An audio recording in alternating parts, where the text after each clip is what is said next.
Have you ever stopped to think about, future-proofing your investments? Especially now, the world's changing so fast. Or maybe you're just curious about finding new ways into traditional assets, ways that, well, maybe seemed impossible before. Okay, let's try something. Picture this.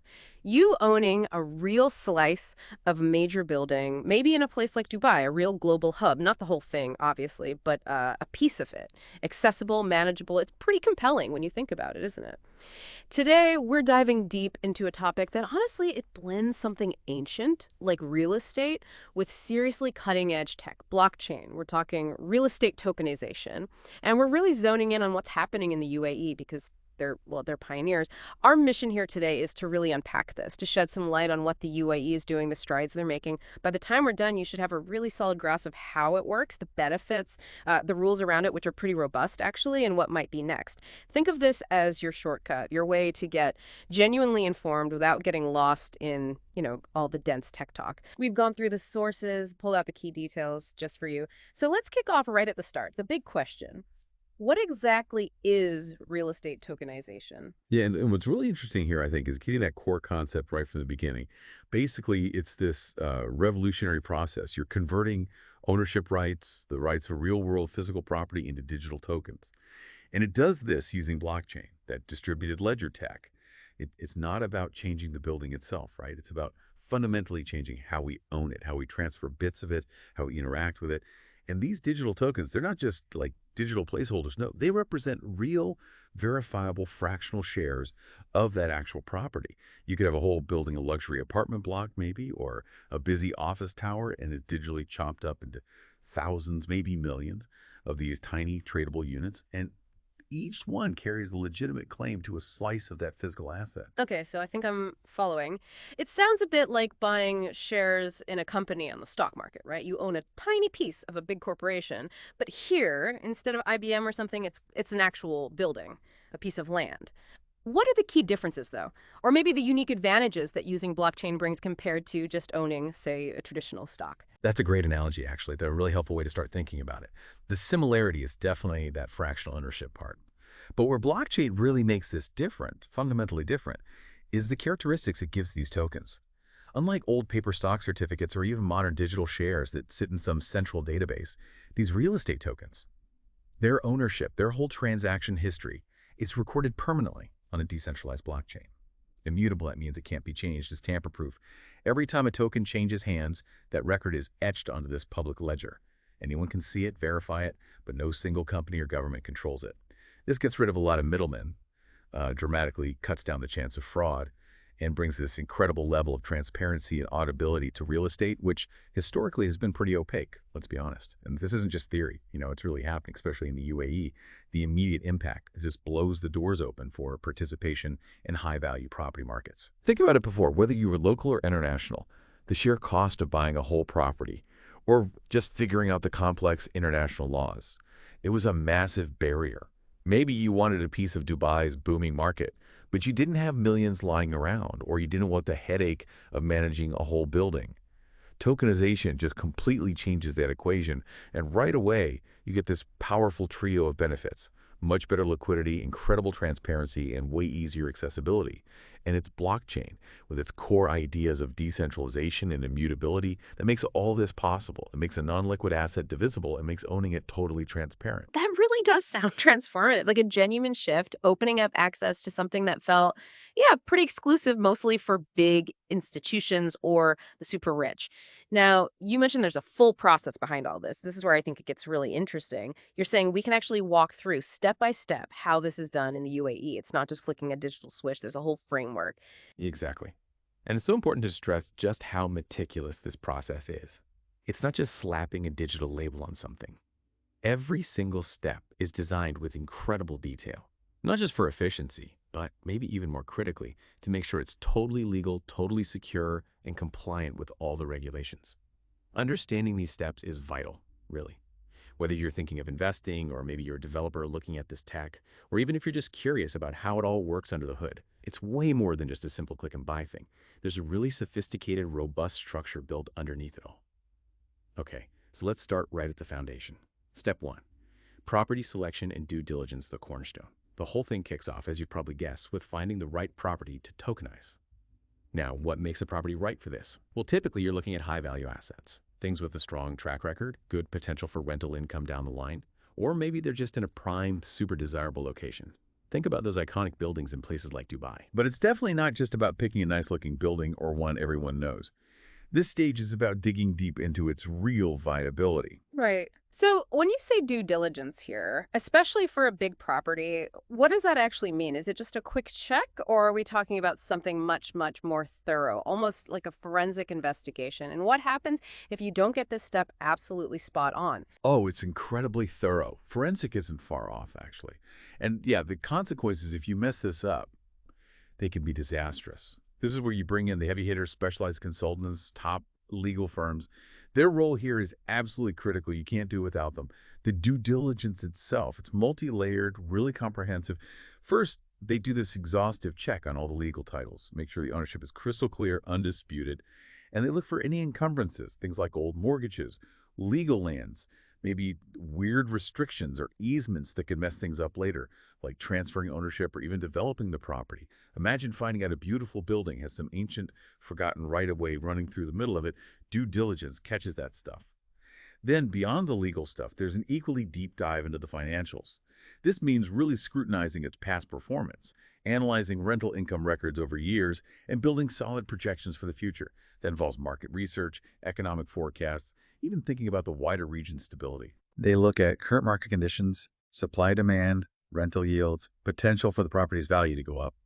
It's not just a quick look at a spreadsheet. It's a full financial and legal audit, a really rigorous vetting process to make sure the asset is solid, sustainable, and actually a good investment before anyone even thinks about creating a single token. And on top of all that, you absolutely need independent valuation reports. These aren't optional. They're essential. They're done by accredited third-party experts to figure out the property's fair market value. This is crucial because that value directly sets the price for each token. Get the valuation wrong, and the whole project's credibility is shot.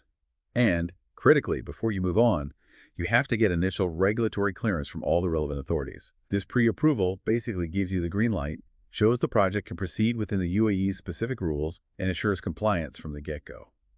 Okay, so moving on to step 2, legal structuring of the asset building the framework. Once a property makes it through that tough due diligence phase, the next vital step is setting up a really clear legal structure around it. Typically, this means putting the property into what's called a special purpose vehicle, or SPV. Sometimes it might be a real estate investment trust, a REIT, but often for single properties, it's an SPV. Now, the purpose of an SPV is actually pretty smart. It's a separate legal entity, like its own little company, created just to hold that one specific property being tokenized. Its main job is to isolate that asset and any debts or liabilities linked only to it from anything else the main tokenization platform might be doing. This gives you a clean, ring-fenced structure for ownership and management. And crucially, it protects the token holders.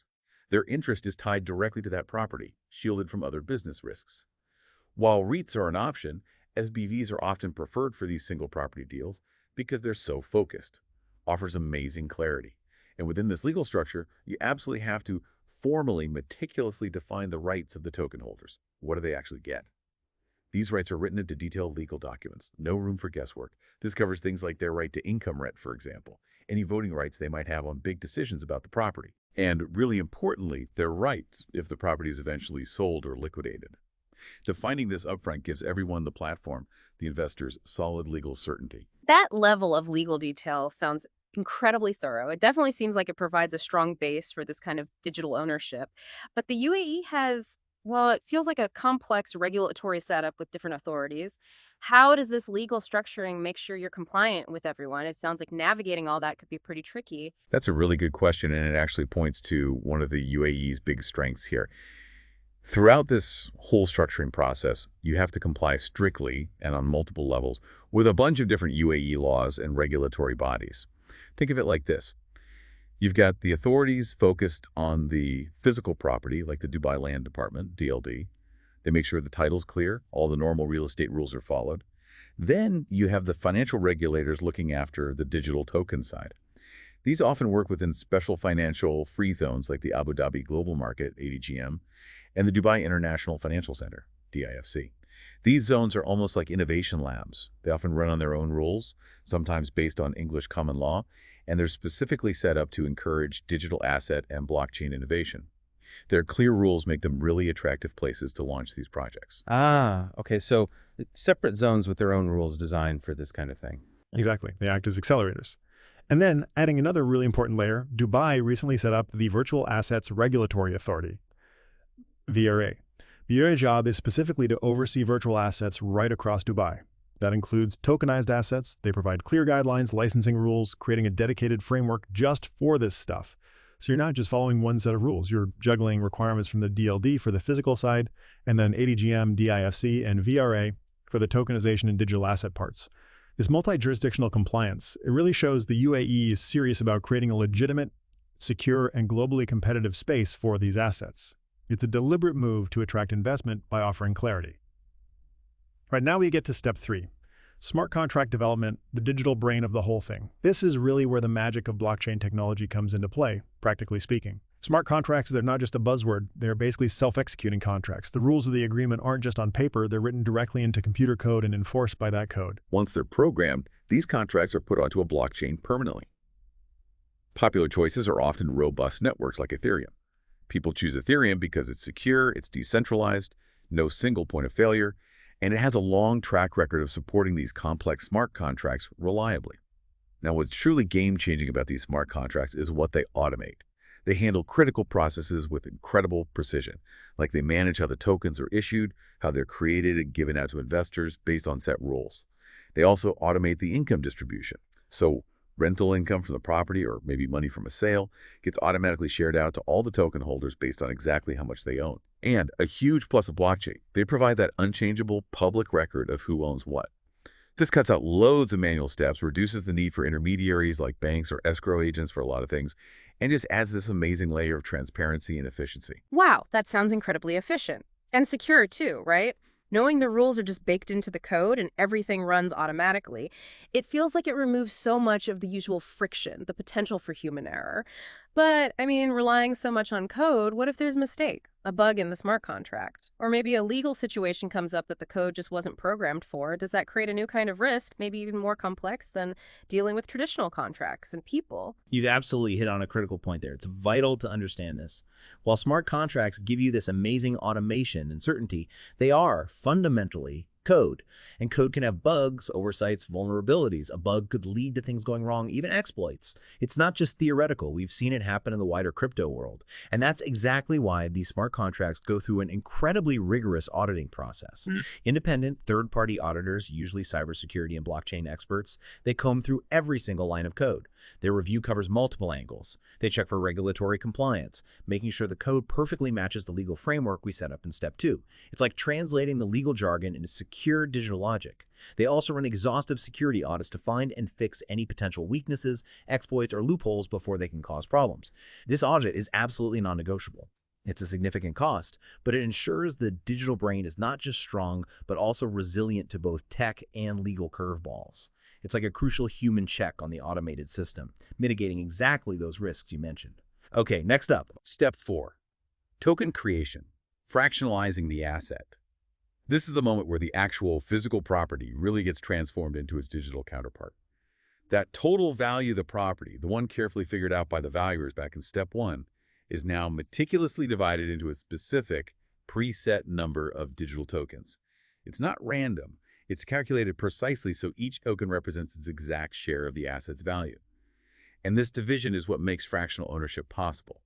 Every single one of these digital tokens, once created, represents a precise, verifiable, and legally defined slice of ownership in the underlying physical property. The impact for investors, as we've talked about, is huge. It massively lowers the entry point. People who could never afford prime real estate before can now jump in with much smaller amounts of money. You don't need millions anymore to own part of a high-value asset, maybe just hundreds or thousands.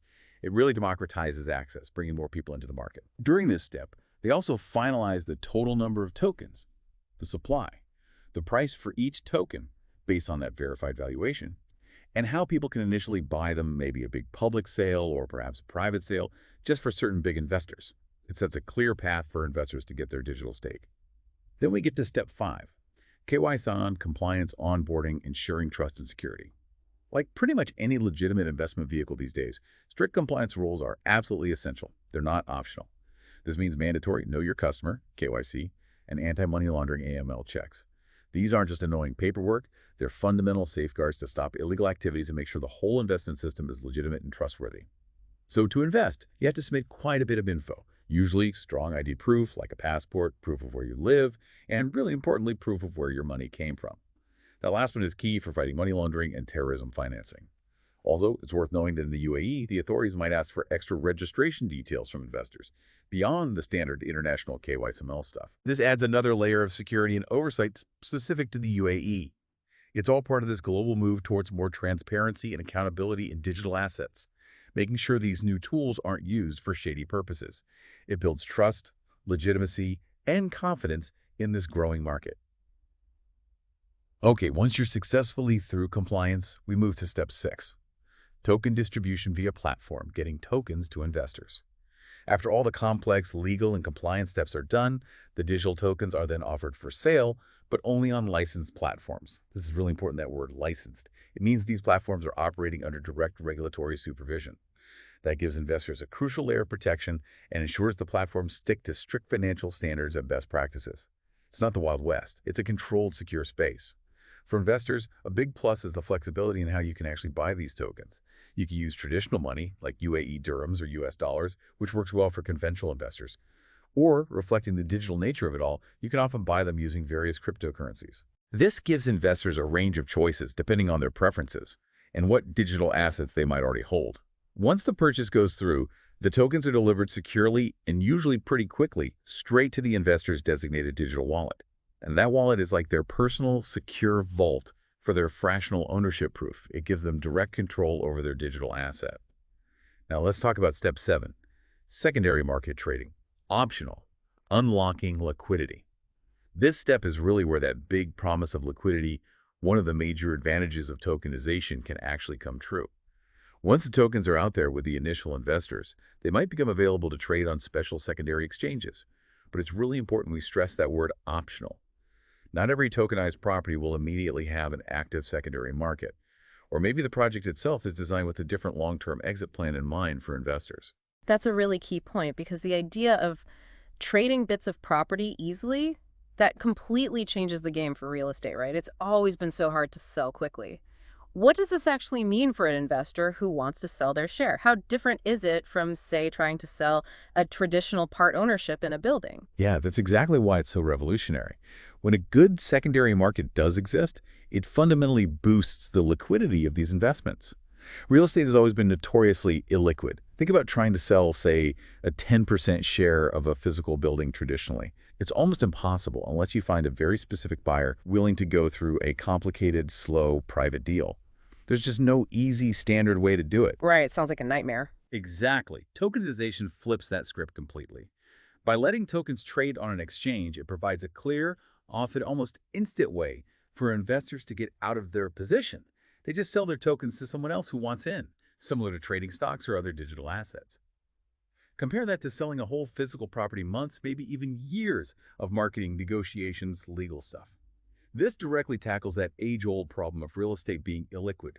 It gives investors a flexibility and speed that was just unthinkable before in property ownership. Your money isn't tied up forever. You can potentially access it much more easily. Okay, then we get to step 8, income distribution, the returns. This is probably where investors start to see the real, tangible financial benefits flowing back to them from their fractional ownership. Any rental income the property generates, or maybe proceeds if it's eventually sold or refinanced, gets distributed proportionally to all the token holders. It's based directly on the percentage of ownership each token represents. So just as a simple example, if you own tokens that equal 0.1% of the property, you're entitled to 0.1% of the income that's available for distribution from that property. It creates this really clear, transparent link between your digital token and how the actual real-world asset is performing financially. The flexibility in how you get paid is also a big plus in this digital era. Income can be paid out in regular fiat currency, like UAE dirhams or US dollars, which suits people who prefer traditional banking. Alternatively, for those who like to keep things in the digital world, payments can often be made in stablecoins. Remember, stablecoins are cryptos designed to stay stable, usually pegged to something like the US dollar.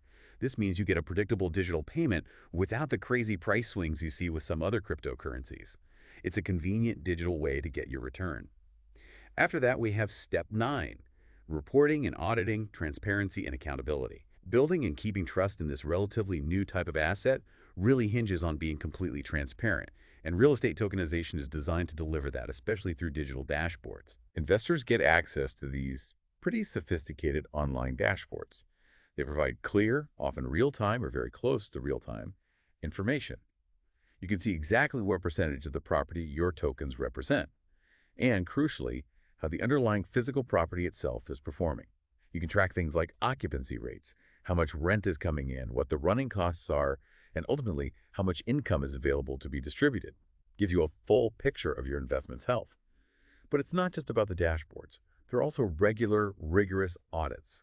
And these aren't just quick checks. They include full financial audits and detailed operational audits. These are absolutely critical to ensure everything is transparent and everyone is accountable, both in how the property is managed day to day and also in making sure the income is distributed accurately, fairly, and on time to all the token holders. Having independent third-party auditors verify everything helps maintain investor confidence, confirms the integrity of the whole system, and adds that crucial layer of oversight against any potential mismanagement or fraud. It reinforces the blockchain's transparency with good old-fashioned financial checks. And finally, we reach step 10, exit strategy beyond just selling tokens. It's really important for investors to understand that with tokenized real estate, there usually isn't just one way out. There are often multiple flexible options for exiting your investment. This offers way more versatility compared to traditional real estate, where your options are often pretty limited and rigid.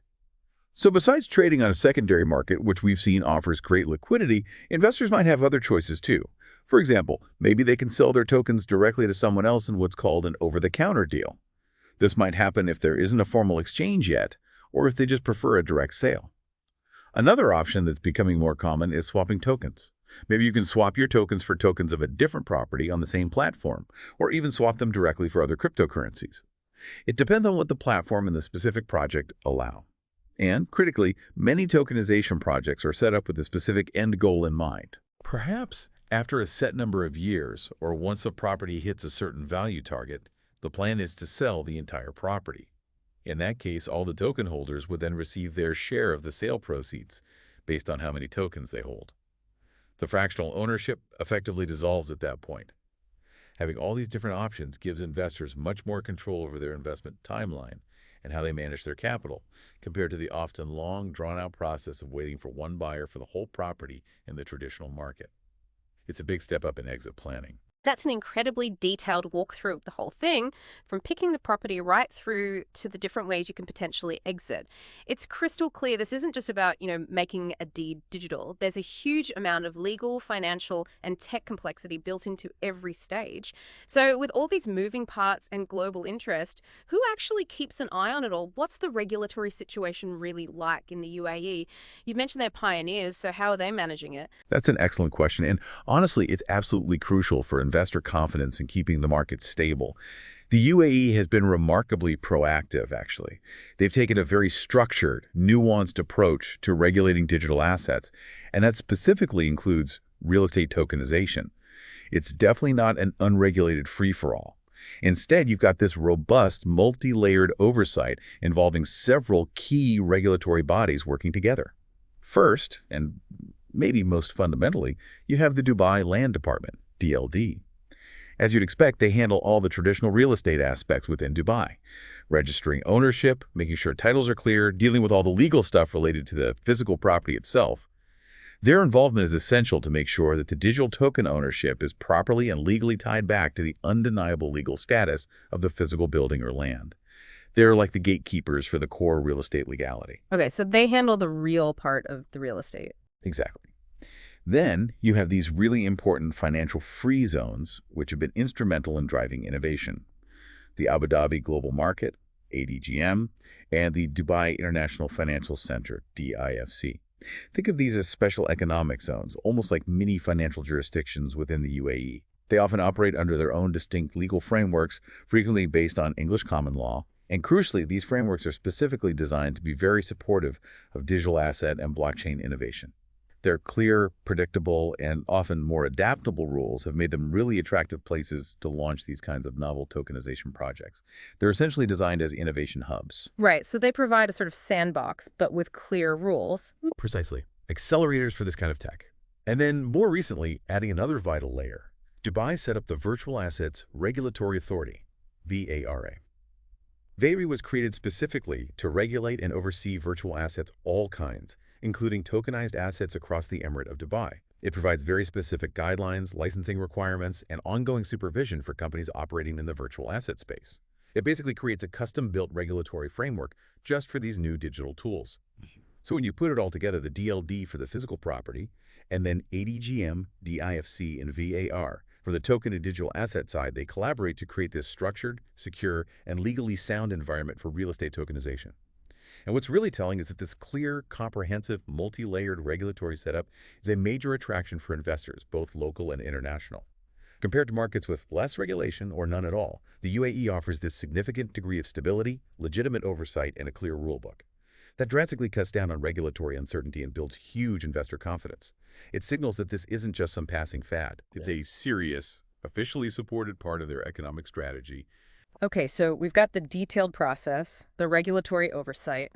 Let's zoom back out again. The big picture. Why should someone, maybe a seasoned investor, maybe just someone curious about what's next in finance, really care about this? What are the big practical benefits that make real estate tokenization so compelling, potentially transformative? Yeah, the why care is absolutely key. And there are several really powerful benefits that make this more than just interesting. They make it genuinely transformative. First and foremost, it's that low investment entry point. We've touched on this, but it's huge. Tokenization just smashes the barrier to entry for high-value real estate. Historically, getting into prime property in places like Dubai needed massive amounts of capital, millions often. That basically locked out most people. Now, individuals can potentially invest with much smaller amounts, owning a fraction of a property that was completely out of reach before.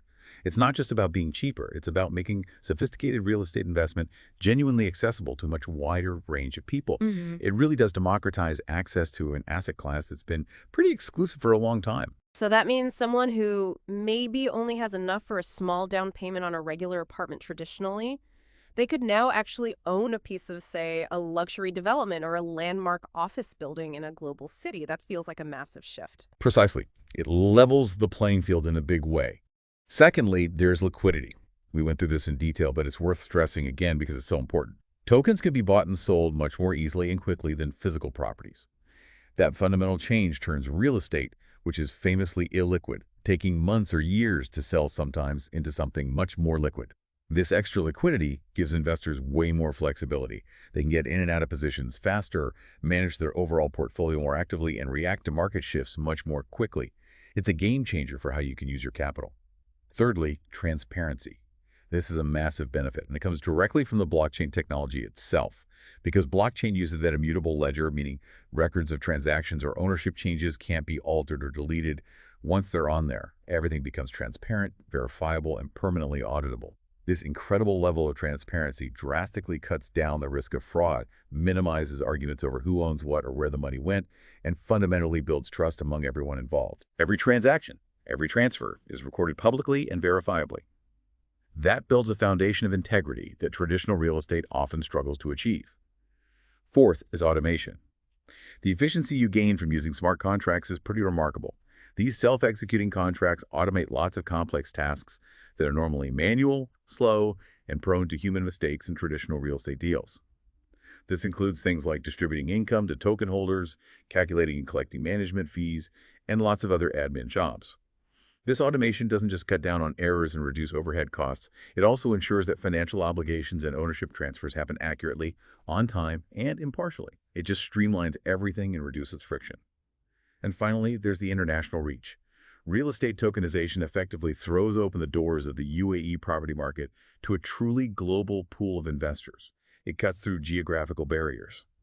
People and institutions from pretty much anywhere can now participate in the UAE's dynamic property market without all the usual headaches and costs of cross-border real estate investing. This global access isn't just good for individual investors. It can bring significantly more capital into the market, diversify the types of investors holding these properties, and potentially make the market more stable by drawing demand from all over the world. Those benefits definitely paint a very attractive picture, a real estate market that's more open, faster, cleaner. But like with any big innovation, especially one mixing traditional finance with this new digital world, there are always things to watch out for, potential downsides. What are the main risks that anyone looking at this space or thinking about investing really needs to keep in mind? That's a crucial question. You absolutely have to keep a balanced view and understand the potential negatives. Ignoring risks is never smart investing. One big risk, and maybe one that's constantly changing, is regulatory change. The whole digital asset world globally is still pretty new. Rules are constantly being developed, tweaked, sometimes completely changed. A shift in laws, or even just how existing laws are interpreted by the authorities, could potentially affect the legality, how these things operate, or even the value and tradability of tokenized assets. It raises a key question for investors. How quickly can these regulatory systems adapt to new tech changes or unexpected market events? You need to know the rules aren't set in stone, they're still evolving. Another significant risk to think about carefully is price fluctuations. Now, the underlying asset is real estate, which often feels stable like a long-term store of value. But the tokens themselves, they're digital assets trading on exchanges. Just like cryptocurrencies or even regular stocks, their market price can bounce around quite a bit. This volatility can be influenced by lots of things general market feeling about digital assets. The specific supply and demand for tokens of one particular property, even bigger economic factors. It's important to grasp that your token's value might not perfectly track the physical property's value day to day because of these digital market dynamics. Your token could go up or down faster than the building it represents. Then, there's a constant critical risk of cybersecurity. Anytime you have assets existing digitally, there are inherent security risks. This includes the very real threat of sophisticated hacking attempts targeting the platforms that handle the tokenization and trading, or phishing scams trying to trick investors into giving up their login details or wallet access. There are other advanced cyber threats too, aimed at compromising the digital wallets or accounts where people store their tokens. This risk absolutely highlights why strong security is essential, not just from the platforms they have a huge responsibility, but also from individual investors themselves. You have to be careful managing your digital assets, guarding your private keys and passwords meticulously. Right. So it's definitely not something you just buy and forget about. You need to be aware of the property itself, but also the whole digital security side. What about the platforms that run all this? Exactly. Which brings us to the final key risk: platform failures. This whole ecosystem relies heavily on the platforms that handle the token creation, the initial sale, and, critically, any secondary trading later on. If one of these platforms runs into major technical problems, serious operational issues, or even worse, goes bankrupt, it could directly affect your ability to access your tokens. It could even impact the overall value and liquidity of the tokens held on that platform. We're not just talking about a website being down for a bit. In the worst case, it could mean you lose immediate access to your investment or face a complex legal fight to get your assets back if the platform collapses financially.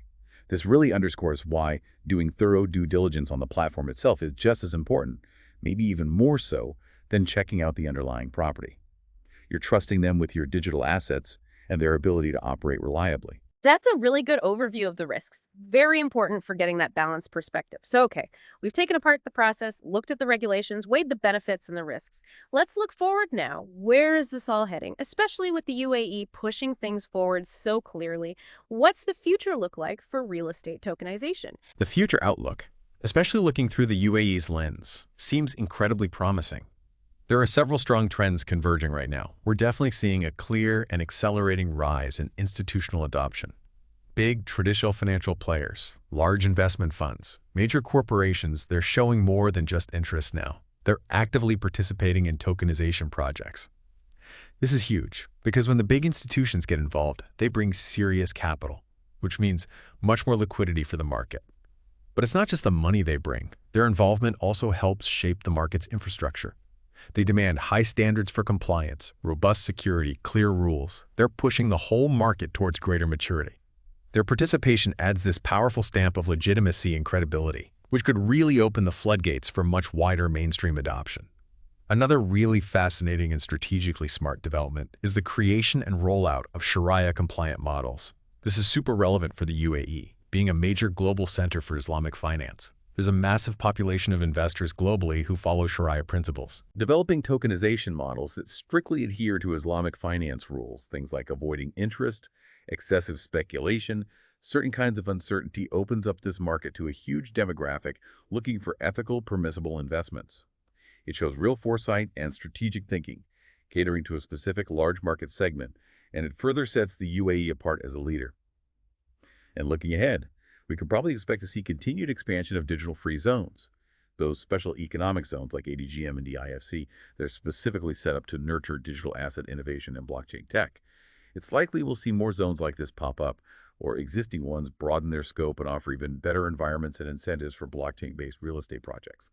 They really act as incubators, speeding up growth and experimentation with new business models. So, wrapping up that future outlook, it really sounds like the solid groundwork laid by UAE innovation plus their proactive regulations. It's not just a temporary thing. It seems like they're strategically positioning themselves as a real global leader in this area, actively shaping a whole new way of thinking about and doing real estate investment for the future. Wow, what an incredible detailed exploration this has been. I think the core message, the thing we really hope you take away today, is this. Real estate tokenization is fundamentally changing the game for property investment. It's taking something traditionally illiquid, often hard to understand and largely inaccessible, and making it much more open, much more liquid, and way more efficient. And this whole transformation, as we've unpacked, is driven mainly by blockchain technology's unique strengths, and critically, it's being led by the UAE's really innovative and forward-looking regulatory approach. We hope this deep dive has given you a valuable shortcut, a clear path to understanding what is truly a groundbreaking new investment avenue that's reshaping finance. I mean, to leave you with a final thought, connecting this back to broader ideas, it does raise a really profound question to chew on. As owning property becomes more fractional, more digital, maybe even managed by automated systems on the blockchain, how might our basic understanding of what owning a home or owning land or just owning an asset really mean? How might that evolve over the next few decades? Will that traditional paper deed eventually just become a museum piece, replaced entirely by lines of code on a blockchain? Exactly. Just think about it. Could your next property investment, that thing you've been aiming for, actually be just a few secure clicks away, represented not by a pile of legal papers, but by a handful of secure, transparent digital tokens sitting safely in your virtual wallet? It's a future that feels less like science fiction now and more like a reality that's unfolding pretty fast, ready for us to explore. Thank you so much for joining us on this really extensive look into real estate tokenization in the UAE. We genuinely hope you're walking away with a much richer understanding and maybe a sparked